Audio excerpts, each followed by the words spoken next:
bendito el lugar. Tengo la dicha de presentar al doctor Raúl Hernán Medina Campos, médico internista y geriatra, quien va a dar la ponencia de polifarmacia y prescripción inapropiada en geriatría. Adelante. Gracias, doctor Cortés. Buenos días. En efecto, les pido una disculpa a todos. Acabé en el JW Marriott en Polanco en vez de en este hotel, entonces tuve un pequeño retraso debido a ese error. Ya estamos aquí. Voy a tratar de recuperar el tiempo perdido para que puedan tener el receso a tiempo. Muchas gracias al doctor Cortés por la invitación. Y el objeto de platicar con ustedes, el tema era originalmente polifarmacia. Sin embargo, a la hora de estar revisando, preparando el tema, decidí hacerlo sobre polifarmacia y prescripción inapropiada en geriatría, porque son términos que comúnmente van de la mano, pero no necesariamente son lo mismo. Entonces, en lo que sale la imagen en la pantalla, brevemente platicaremos algunos datos introductorios, después haré algunas definiciones sobre polifarmacia y prescripción inapropiada, y después, después hablaremos sobre el caso particular de algunos fármacos que son comúnmente prescritos de manera inapropiada en viejos y que son importantes de tener en consideración. Este es entonces el contenido de la plática. Y algunos datos para empezar. Sabemos que los viejos tienden a ser personas multimórbidas. Si ustedes observan en esta gráfica, representa el tiempo cronológico en edad y el número de enfermedades crónicas que se van acumulando. Observen cómo más o menos a partir de la quinta década de la vida, la mayor parte, comienzan a emerger múltiples patologías simultáneamente, de tal suerte que alrededor de los 80 años hasta el 90% de las personas, 80% de las personas pueden tener por lo menos 2 enfermedades crónicas y hasta 8 enfermedades crónicas simultáneamente. Esto hace que, por supuesto, en México, por ejemplo, entre 40 y 60% de las personas adultas mayores tienen al menos 2 enfermedades crónicas de manera simultánea. Y esto hace que, por supuesto, sean grandes consumidores de fármacos. Entre 70 y 80% de las personas mayores consumen por lo menos un fármaco de manera crónica. Y en total la población de 65 años y más consume el 40% de todos los medicamentos que se venden en el país y en el mundo en general. De acuerdo a datos de ENSANUD, la Encuesta Nacional de Salud y Nutrición, la persona adulta mayor promedio consume entre 3 y 4 fármacos distintos al día, sin contar cuántas dosis de cada medicamento toma, sino de 3 a 4 fármacos distintos. Y 10% de las visitas a urgencias en adultos mayores son por efectos adversos de fármacos, y hasta 40 de esos efectos adversos son potencialmente prevenibles. Ese es el punto el punto de incisión en el que los geriatras ponemos mucho énfasis, en todos los efectos adversos de fármacos que son por lo menos prevenibles. Un breve recordatorio sobre los cambios farmacodinámicos que ocurren con el envejecimiento. En términos generales, aunque en el tubo digestivo la superficie de absorción tiende a disminuir y el flujo esplácnico también es menor, este cambio tiene poca relevancia clínica, puesto que el tubo digestivo tiene una superficie tan amplia que aun cuando se vea reducida, la superficie de absorción total significativa no se reduce. En la distribución es importante considerar que hay una menor cantidad de agua corporal total, un menor porcentaje de masa magra, una menor concentración de albúmina sérica y un mayor porcentaje de grasa corporal. Esto hace que los fármacos que sean hidrofílicos tengan una mayor concentración y que los fármacos que son lipofílicos tengan un mayor volumen de distribución y que por lo tanto su vida media tiende a incrementarse. Aquí, por ejemplo, se incluyen todos los sedantes. Todos los sedantes, benzodiazepínicos y no benzodiazepínicos, son altamente lipofílicos y tienen una gran distribución en el cuerpo de los viejos, lo cual explica por qué los efectos adversos son más prolongados y más notorios en viejos debido a estos fármacos. Y por último, en cuanto al metabolismo, el principal cambio es que hay una menor tasa de transformación por distintos cambios en el metabolismo hepático y en el flujo sanguíneo hepático, y debido al deterioro de la función renal relacionado con la edad, que es aproximadamente de 1 mililitro por minuto por año a partir de los 40 años, tenemos una menor eliminación de fármacos y sus metabolitos activos. Entonces, ¿de qué hablamos cuando hablamos de polifarmacia? Hay distintas definiciones. Hay quienes consideran que son más de 3 fármacos, la OMS considera que son de 5 o más fármacos simultáneamente, pero también es importante reconocer que hay polifarmacias que están justificadas cuando cada uno de los medicamentos que tiene el viejo son necesarios y están justificados o indicados en su caso. Y la que más nos preocupa es la polifarmacia no justificada, puesto que es muy común que los viejos consuman una gran cantidad de fármacos, no todos los cuales son requeridos ni justificados. Cuando hablamos de prescripción inapropiada nos referimos a la presencia en el régimen farmacológico de una persona de fármacos que son innecesarios o que son inútiles o fútiles. Innecesarios porque no le confieren ningún beneficio, o fútiles porque podrían conferir un beneficio pero no van a alcanzar el tiempo para dar el beneficio. Puede ser fármacos en los que los riesgos sean mayores que los beneficios, o que tengan efectos adversos graves, o que tengan interacciones farmacológicas importantes. O bien, el otro caso, omisión de fármacos necesarios. Muchas veces muchos especialistas consideran que el viejo ya no debe recibir tratamientos por su edad y los omiten. El caso más común de esos son los anticoagulantes. Si bien los anticoagulantes causan una gran cantidad de efectos adversos, muchos especialistas deciden muchas veces solo por el criterio de edad no anticoagular a una persona que tiene fibrilación auricular, lo cual es un craso error. Y también existe la posibilidad de que tenga fármacos apropiados o justificados, pero que los tengan en dosis subóptimas o en dosis excesivas. Y un ejemplo de esto es la cascada de prescripción, en el que un médico prescribe un fármaco 1 por un síntoma 1, pero ese fármaco provoca un efecto adverso de ese fármaco, efecto adverso 1, se le prescribe un fármaco 2 para tratar ese efecto adverso, y luego el fármaco 2 produce un segundo efecto adverso y se le agrega un tercer fármaco. El ejemplo más común de esto es el uso inapropiado de antiinflamatorios no esteroideos, en el que los AINES, por supuesto que hay que controlar el dolor, pero hay que elegir bien el tratamiento, pero se le prescriben AINES, se genera enfermedad ulcerosa péptica, se inicia omeprazol, y el omeprazol comienza a causar diarreas, y entonces le damos un antidiarreico, y entonces le damos un antibiótico, y el antibiótico le causa empeoramiento de la diarrea por trastornos de la flora intestinal, etcétera, etcétera, etcétera. O el clásico viejito con fibrilación auricular, que lo único que requiere es un control de la frecuencia cardíaca con un beta bloqueador, y en cambio le agregan digoxina, la cual lo deprime, la depresión le agregan el antidepresivo lo pone con delirium, el delirium le requiere antipsicóticos, y así sucesivamente. Y es muy común. ¿Cuál es el otro problema de la polifarmacia? El riesgo de interacciones farmacológicas. Observen en esta gráfica cómo el número de interacciones farmacológicas potenciales o teóricas en las columnas blancas y las realmente observadas en las columnas negras se incrementa de manera importante mientras más fármacos tenga la persona. Y el problema más grave comienza a ocurrir a partir de los 4 medicamentos, es decir, por arriba de 3 medicamentos, el riesgo de interacciones farmacológicas potencialmente peligrosas se incrementa de manera significativa.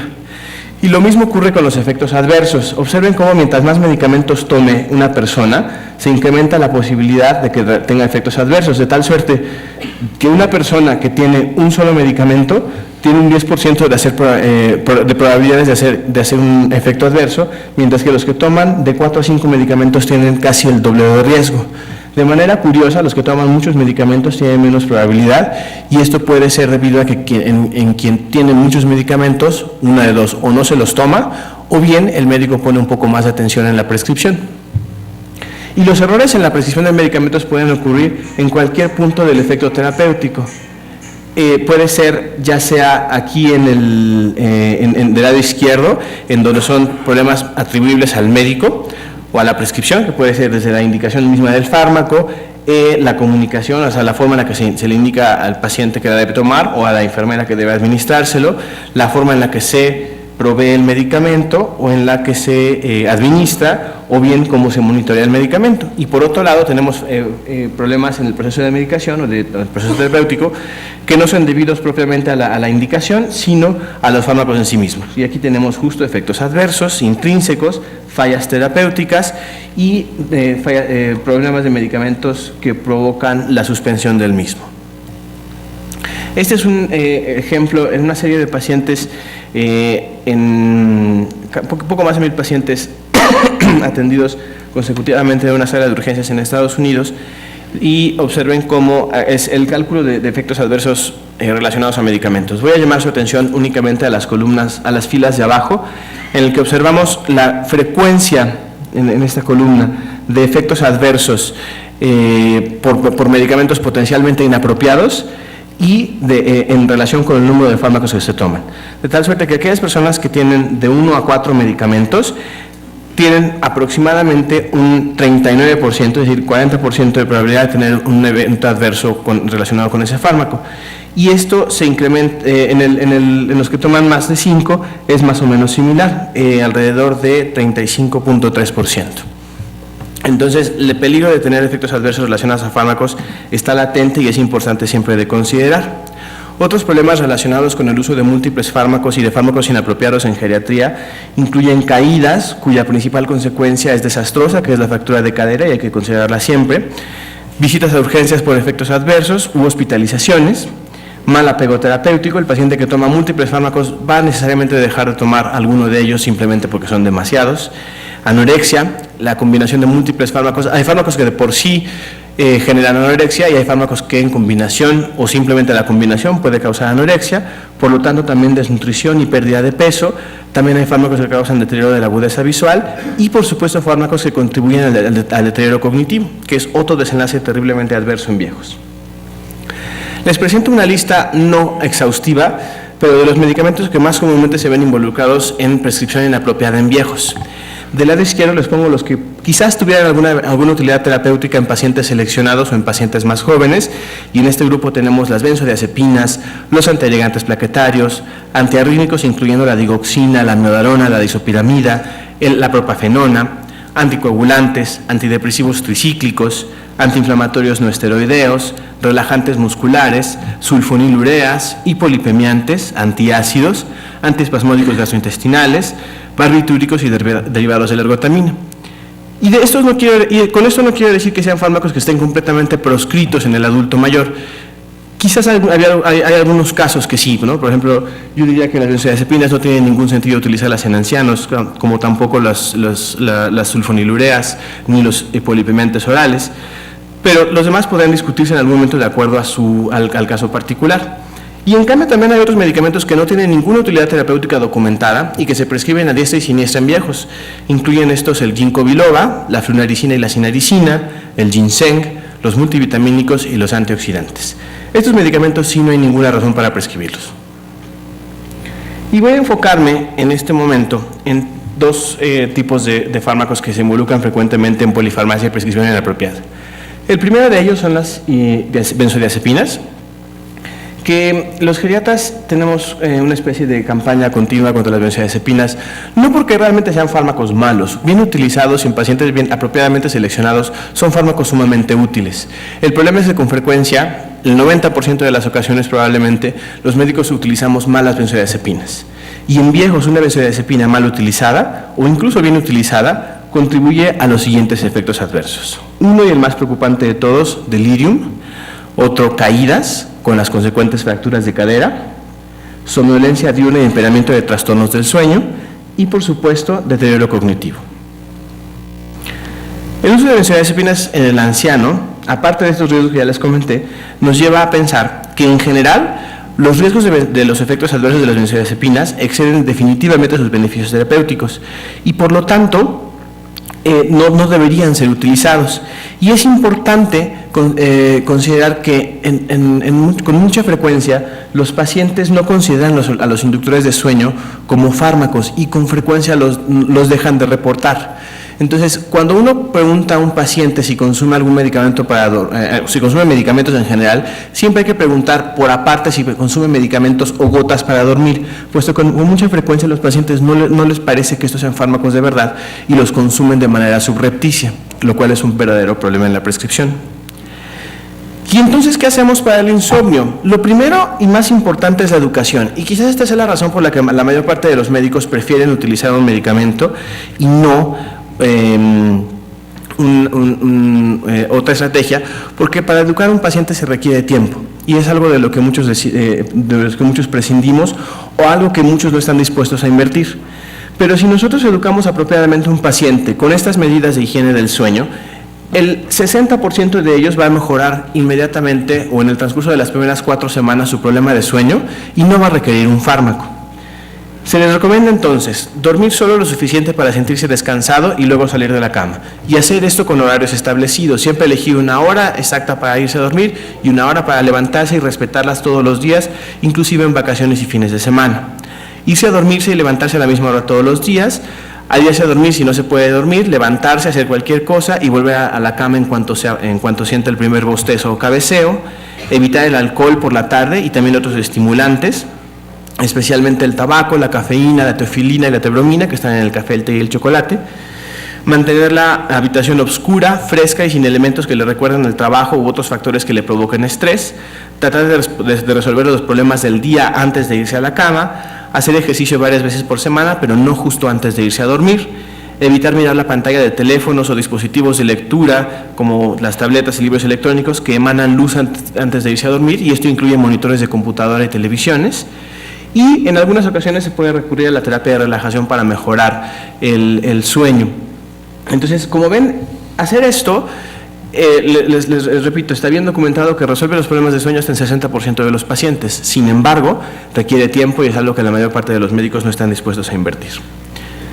¿Qué pasa con otro grupo de medicamentos? Incluimos, no es una familia farmacológica relacionada, pero es un grupo de medicamentos que tiene efectos sobre el mismo sistema de neurotransmisión, que es el sistema colinérgico. Todos estos medicamentos tienen efecto anticolinérgico, es decir, interrumpen, trastornan o modifican de algún modo la transmisión colinérgica en el sistema nervioso central y confieren por esta vía un alto riesgo de delirium, y son fármacos que sí es importante evitar a toda costa en adultos mayores. Además del delirium, incluyen otros efectos adversos como la boca seca, la constipación, la retención urinaria aguda, el mareo y, perdón, me falta aquí, cambios electrocardiográficos en algunas ocasiones. Los ejemplos más comunes de estos, pero nuevamente no son todos, incluyen las benzodiazepinas, los fármacos opiáceos, los antiparkinsónicos, los antiespasmódicos, antipsicóticos, procinéticos, antimuscarínicos, antihistamínicos, antidepresivos tricíclicos, relajantes musculares y la gran parte de los anticomiciales. Quiere decir que no se pueden utilizar, habrá casos en los que los pacientes lo requieren y no haya otra opción, pero siempre que haya una opción alternativa es importante recurrir a ella antes del fármaco que está reconocido como potencialmente inapropiado. Otra, esto es también bien común, el uso de multivitamínicos. Estrictamente hablando, el uso de vitaminas como suplemento alimenticio no tiene ningún sentido, excepto cuando hay una deficiencia de la vitamina en particular de la que estemos hablando. Y el uso indiscriminado de multivitamínicos puede tener problemas importantes. Por ejemplo, les presento dos estudios. Uno, el Cancer Prevention Study, que es un estudio prospectivo de mortalidad en Estados Unidos, que vigiló a 1.2 millones de adultos en general, de más de 30 años, y lo siguieron durante poco más de 20 años para estudiar la mortalidad asociada a distintos factores. Y aquí observamos el riesgo de muerte asociado al uso de multivitamínicos en general en la primera columna, en hombres y en mujeres, de vitaminas A, C o E, y de los dos combinados, multivitamínicos en general y vitaminas A, C o E. Vamos a enfocarnos básicamente en los números que tiene el asterisco y observen cómo, por ejemplo, en mujeres el uso de multivitamínicos incrementa la probabilidad el riesgo de muerte por cualquier causa. Aquí no solo fue muerte de cáncer ni cardiovascular, sino muerte por cualquier causa, con una razón de riesgo de 1.05, es decir, las personas los hombres que consumían multivitamínicos tenían una probabilidad de 1.05 veces mayor de morir que aquellos hombres que no los consumían. Y de manera similar teníamos en el Women's Health Initiative, que incluyó a poco más de 160,000 mujeres de entre 50 y 79 años, con un seguimiento promedio, más bien una mediana de seguimiento de 8 años. Y lo que encontraron fue que después de una mediana de seguimiento de entre 7.9 y 8 años, el uso de multivitamínicos tiene poco o ninguna influencia en el riesgo de cánceres comunes, enfermedades cardiovasculares o mortalidad total. Vean cómo aquí, por tipo de cáncer, el uso de multivitamínicos no tiene ningún efecto protector en el desarrollo de cáncer. Y, por otro lado, el uso de antioxidantes. Les presento este metaanálisis de JAMA en el que estudiaron la mortalidad asociada al uso de suplementos medicamentosos vendidos como antioxidantes, y observen cómo en realidad el beneficio en mortalidad es prácticamente nulo, puesto que en la suma de todos los estudios el diamante toca la unidad, y efectivamente la razón de riesgo de tener mortalidad con el uso de antioxidantes es de entre 0.9 con un intervalo de confianza de entre 0.83 y 1.0, lo cual quiere decir que no hay una mejoría significativa en el riesgo de morir por el uso de antioxidantes. Entonces, ¿qué hacemos con el uso, cuando tenemos ya, bueno, qué hacemos ante la polifarmacia y la prescripción inapropiada? Número 1, siempre evitarla. Y número 2, ¿qué hacemos cuando tenemos un viejo ya con polifarmacia? Lo primero y más importante es verificar siempre cuántos medicamentos toma en cada consulta. Y aunque esto parezca una recomendación trivial, es algo de lo más importante y que nadie hace. Con mucha frecuencia, por tiempo, por ignorancia, por falta de ganas, por lo que sea, los médicos solo se enfocan a seguir al paciente por lo que lo están viendo. Y es común que una persona que tiene varias enfermedades vea a varios especialistas. No es necesariamente lo más adecuado, pero es común. Entonces el especialista cardiólogo va a ver solamente los fármacos que le da para el corazón y no le va a interesar si toma una benzodiazepina o un antidepresivo tricíclico que pueda interferir con alguno de los antiarrítmicos que está prescribiendo o con los betabloqueadores y así sucesivamente. Entonces es importante siempre en cada visita, sin importar de qué paciente se trate, revisar una lista de todos los medicamentos que el paciente consume para ver si lo que uno le va a prescribir es compatible o no con lo que el paciente ya está tomando o si no se duplica.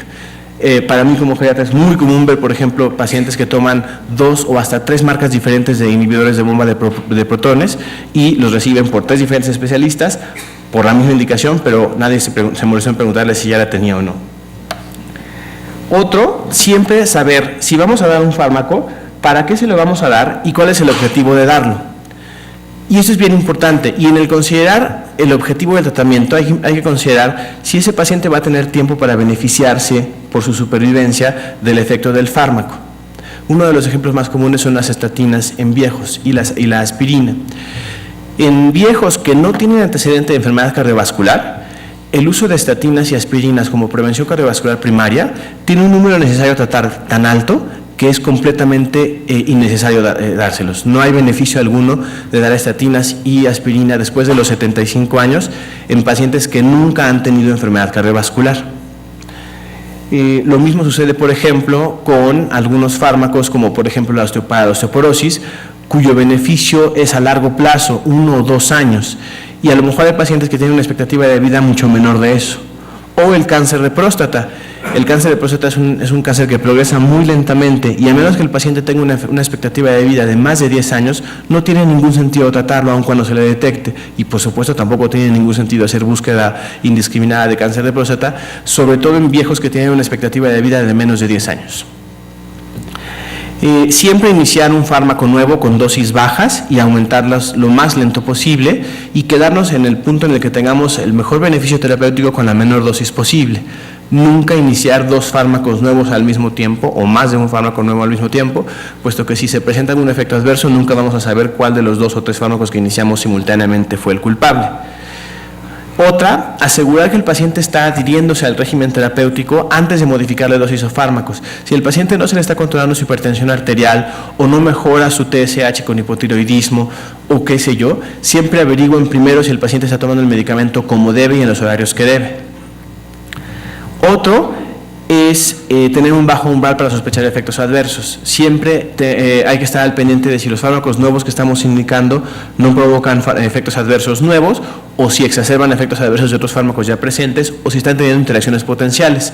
Afortunadamente el día de hoy contamos con una gran cantidad de aplicaciones para teléfonos móviles que verifican interacciones potencialmente peligrosas. La recomendación, y de hecho hay varios estudios ya documentando que el uso de estas aplicaciones reduce la incidencia de efectos adversos y se recomienda por lo tanto que siempre que haya un paciente con una prescripción medicamentosa, el médico revise las interacciones potenciales. No es posible que las conozcamos todas, no hay cabeza humana que sea capaz de recordar todas las interacciones potencialmente peligrosas, por lo tanto siempre es mejor recurrir a una ayuda como el uso de tecnologías de la comunicación con este fin. Y recordar siempre la máxima de nuestra profesión, que es primero no hacer daño. El uso de medicamentos siempre debe regirse por ese principio y ser sumamente cauteloso en poblaciones que son más susceptibles a los efectos adversos de los fármacos, incluyendo por supuesto los adultos mayores. Con esto termino y no sé si tengan alguna pregunta o comentario. Sí, doctora. Yo estaría un poco quizá en desacuerdo con una de las cosas que en cuanto a que los pacientes arriba de 75 años no deben recibir aspirina o estatinas. Y esto basado en todo lo que hay en la literatura de que la enfermedad, la deficiencia cognitiva por demencia multiinfartos, que es la número 1, inclusive las años, que además se da en personas mayores, de las poquitas cosas que hay y que se presume que pueden ayudar a que el paciente no se deteriore tanto, es el ayudar a la microcirculación, y esto lo hace uno con estatinas y con antiagregantes taquicárdicos. Entonces, ese es el punto que ya como... Sí, lo que pasa es que no es un efecto que se corresponda. Sabemos que los factores de riesgo cardiovascular incrementan la probabilidad de desarrollar demencia vascular y enfermedad de Alzheimer también. Y sabemos también en estudios de cohorte que el control de factores de riesgo cardiovascular en la edad media de la vida, es decir, entre los 30 y los 50, 60 años, quizás todavía, disminuye el riesgo de desarrollar demencia en etapas avanzadas. Sin embargo, una vez que la persona ya llegó a la vejez, no hay ningún dato que sugiera que el uso de estos fármacos modifica ningún desenlace. Y por eso insisto, es en pacientes que no tienen una indicación clara, porque si es un paciente conocido con enfermedad coronaria, pues por supuesto que el uso está indicado, ¿no? Y también habrá que ver, dependiendo de la edad, pero hablo como prevención primaria. Y hasta el día de hoy, para el deterioro cognitivo y demencia, no existe ningún estudio que documente que el uso de estatinas o aspirina modifique un desenlace de desarrollo de demencia. Sucede algo parecido con la homocisteína. Sabemos que la homocisteína es un marcador de riesgo cardiovascular, pero hasta el día de hoy no se ha demostrado que el uso de vitamina B12 y o folatos para disminuir los niveles de homocisteína disminuyan el riesgo cardiovascular, ¿no? Es un fenómeno, parece que son más bien epifenómenos, es decir, marcadores, pero que no están relacionados directamente con la fisiopatología.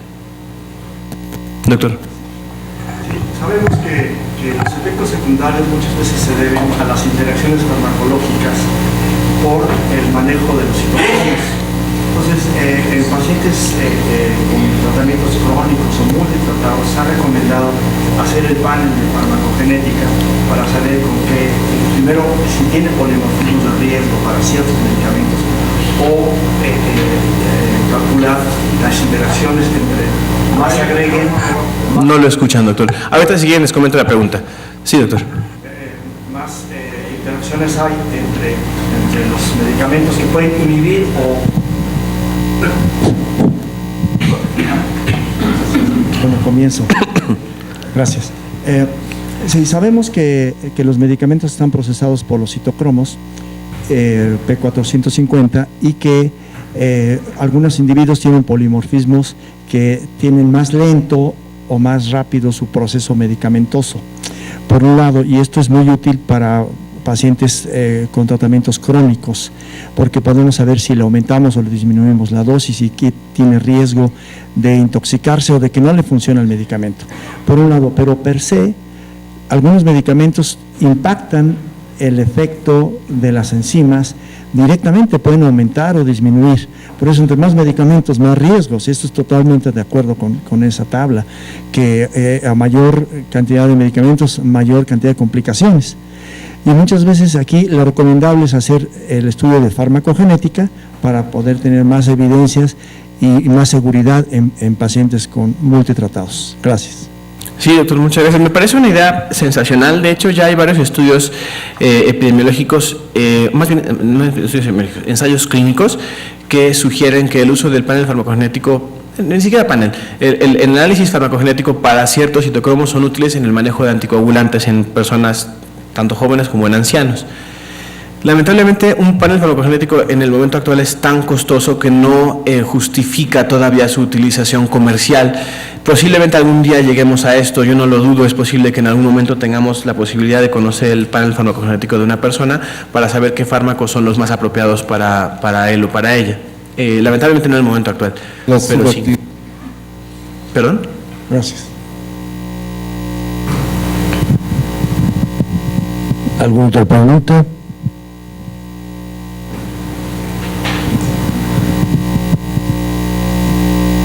Muy bien.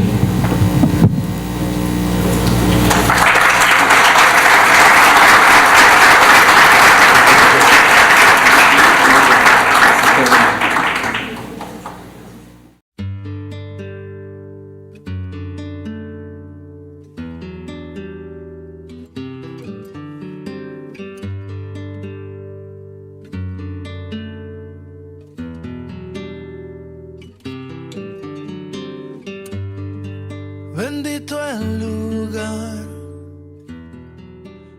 motivo.